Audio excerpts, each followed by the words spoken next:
So Carter told me he bought a ticket to go to space, the Virgin Galactic. That's exciting. Very exciting.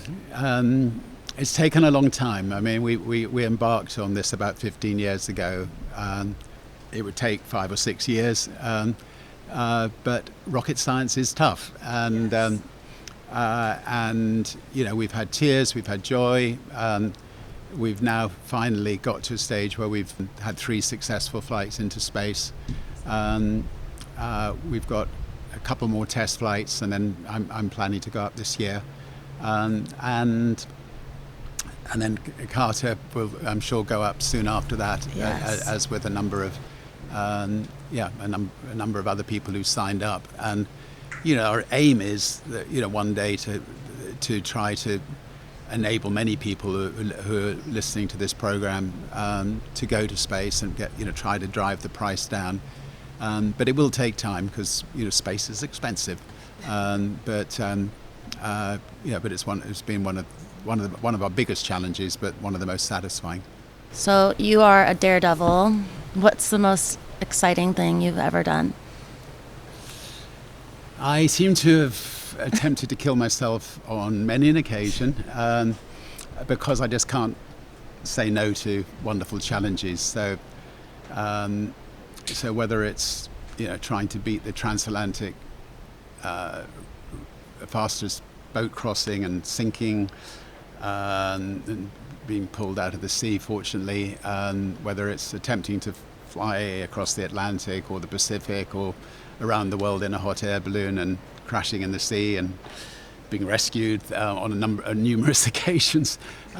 Anyway, we've had lots of wonderful adventures. I think I got the Guinness World Record for the most times rescued from the sea, 6 different occasions. But it got lots of stories to tell the grandkids, and we had some magnificent adventures in the process. And just about it, you know, because nobody had done it before, about everything that could go wrong went wrong. But somehow we came home to tell the tale. I love it. Must be a very cool grandpa with all these stories. They're just beginning. They're just beginning to sort of. My grandkids are only 5, and my son made a film called "Don't Look Down," which was about our ballooning adventures, and they'd just seen a little bit of it, and my grandkids were watching it, and you know, sort of. Is he going to live? And then they would keep looking around at me and realizing, it's okay, it's all right, I'm alive. It has a happy ending, this story. Yeah, I'm a daredevil too. I've been skydiving 6 times, and it's so much fun. My sister thinks I'm crazy, but I love it.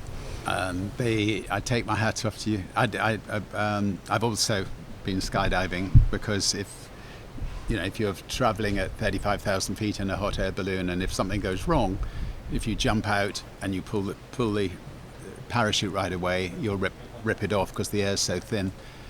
And I got the Wally of the Decade award for my first skydiving jump, which was, I jumped out and I was coming down and took my hand to pull the cord. I was told to do this 3 times, and on the 3rd time I pulled the cord that actually got rid of the parachute, not the one that opened the parachute. Oh no! And started falling, and the instructor who was following me managed to do a skydive and pull the reserve cord. But then of course I was made to get straight back in the plane and do another jump, which went okay. Anyway, it was I don't know if you know the phrase "Wally of the Decade," but I have got the Wally of the Decade award. Did you go solo in the end, or no? Yeah. Because they said I needed to go like 50 times, and I just don't have time to do it 50 times. Plus, I'd be scared because that's what I'm nervous about.